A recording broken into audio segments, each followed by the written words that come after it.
This is just a little add-on on the start of this here. I recorded this when I was pretty damn tired, so if I'm talking kind of funny, if I'm just kind of slow with the way I'm speaking and just kind of dragging stuff out, that's probably why. And I do realise that Jingles never said OP explicitly, but he kind of danced around saying it, at least from the way I took his comments on the KV5. Now on to the normal video. Hello everybody, this is Dino GTO, and this is basically a response video to Jingles' Mingles with Jingles, the one that came out either today or yesterday, depending on how long it takes to upload this. This is basically just a response to the things that he said. That I think he was very careless, insane.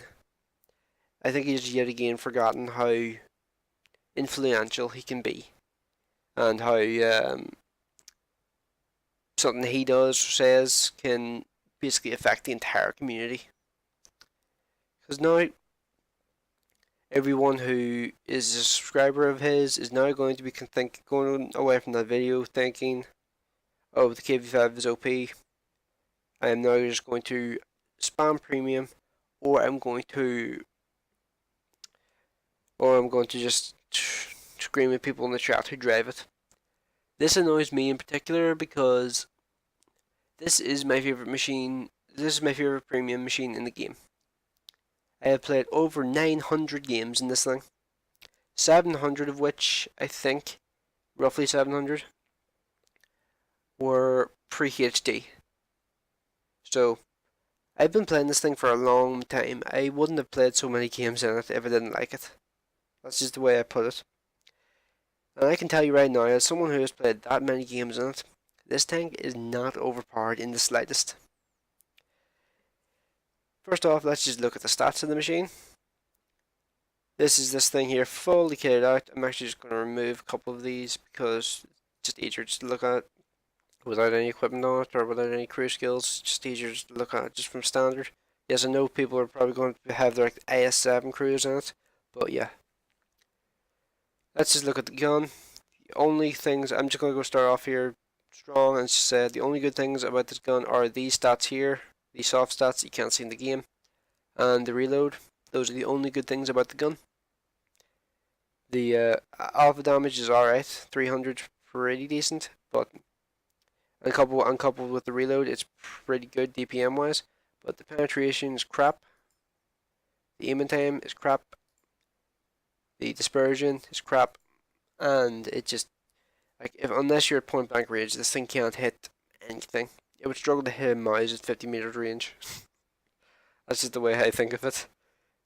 It has bad shell velocity. 830 is kind of okay, but it's not that great. 60 rounds of ammo, which is pretty good.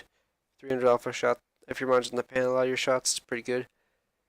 Top speed may look good. It's 40, and the part of weight ratio is 12. But these ground resistances are horrific. They're not that much better than the CDCs, and the CDC is renowned for having horrific ground resistance. So I just put some perspective just how bad the ground resistances are on this thing. Its reverse speed is only 11, which I think is M103 bad.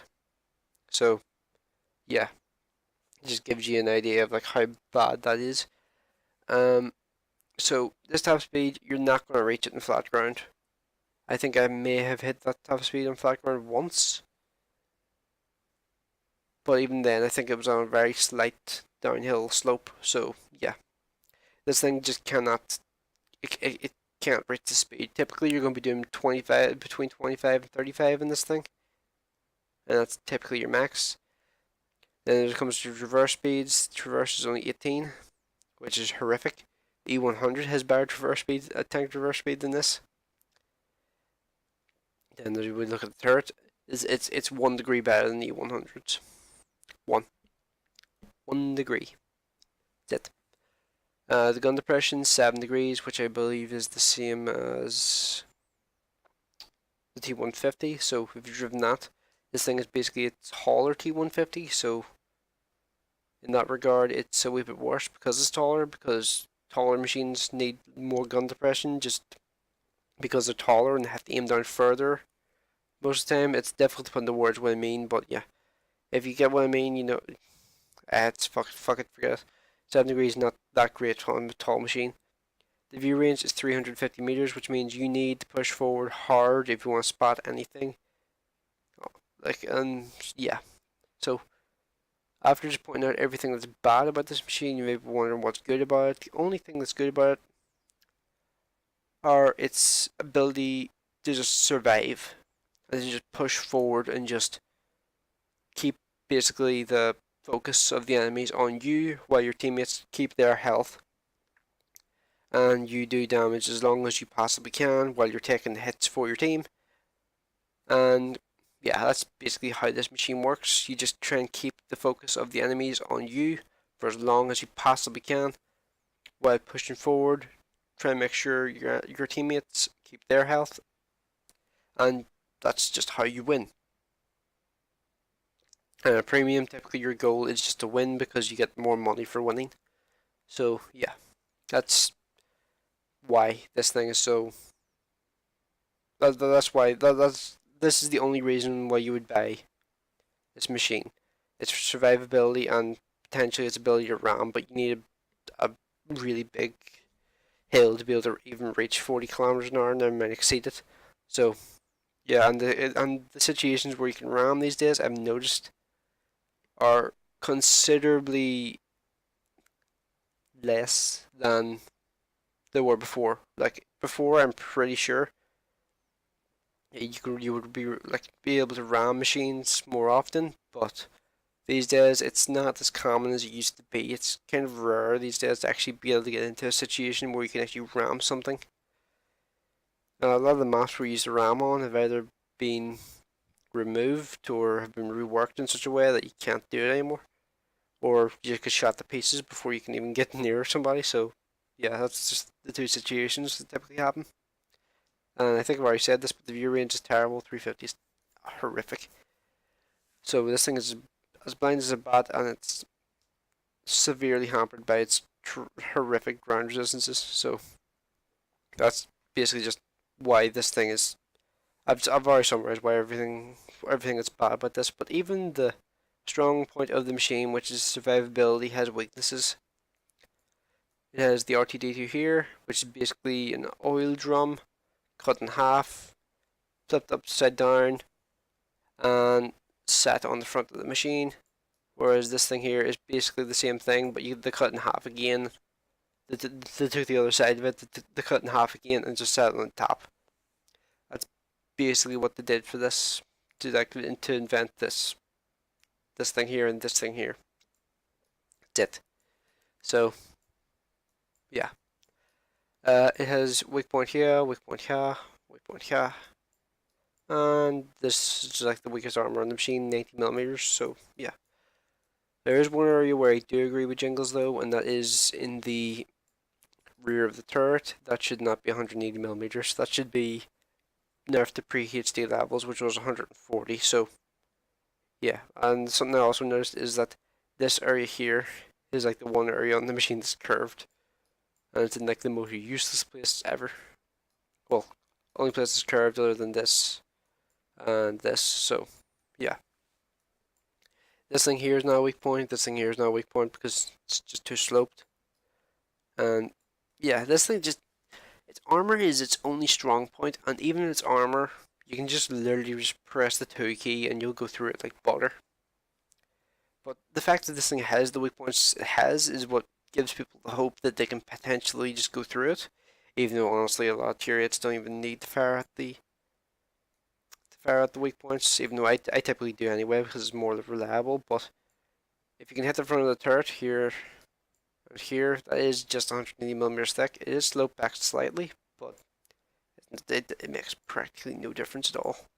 It's one of those like bits of sloping that makes nearly no difference at all to a machine. And then if you've got this kind of angle, this bit here is only 180. At this angle here, this is only 180. So tier 8s have no problem pinning this thing from any direction at all.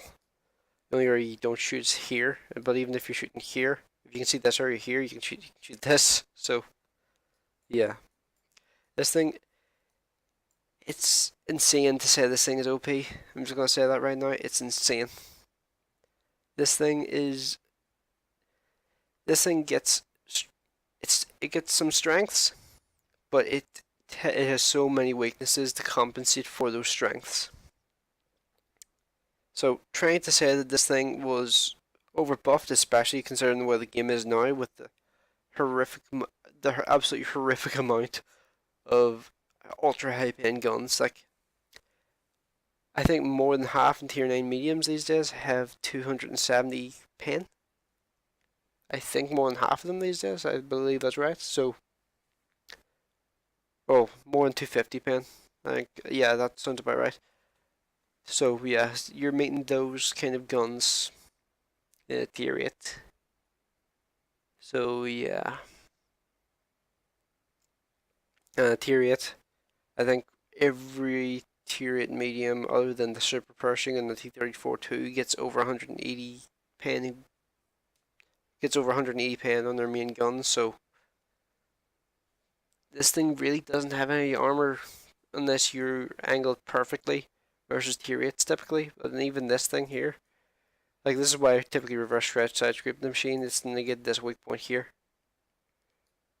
Because this weak point is a serious downfall of this machine. Like, people who know about it take advantage of it and abuse the shit out of it. But yeah, it's kind of like the weak point on the FE215B. It's got the same similar kind of weak point which you can take advantage of. So yeah, I think that basically summarizes why it's ridiculous to say this thing's OP.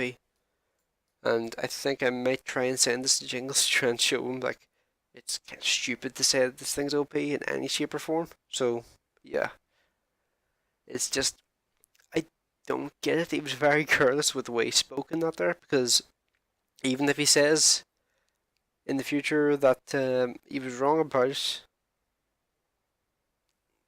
a lot of people aren't going to see the follow up. So I'm like, the reason why I was so just aggravated by what he said is because Jingles has a legion of followers. A lot of them take his word as gospel, essentially. So they will take what he says and they will just follow it to death, basically. So if Jingle says the Ferdinand's good, people will think the Ferdinand's good. If Jingle said the E5's OP, people would also start to believe the E5's OP. Even though, for some hilarious reason, people don't seem to realize it. Even though that thing is probably the most OP machine in the game right now, other than the Panzer 2J. But even the Panzer 2J is probably actually better balanced than that. But yeah, E5, like, Jingles has so much influence, I think he forgets about it sometimes, and I think this is one of the cases where I think he has just stepped in shit. Because he's basically going to make KV5 drivers basically pariahs. I think I'm using that word correctly. I haven't used that word in years. I don't remember what it means. Fuck. That's great, I've said it now. I'll probably cut that bit out. But he's basically going to make KV5 drivers basically like, oh my god, they're driving OP tank because it's OP. Even though it's just stupid. Yeah. Well, if you watched all this here, then thanks for watching. I will see you in the next one.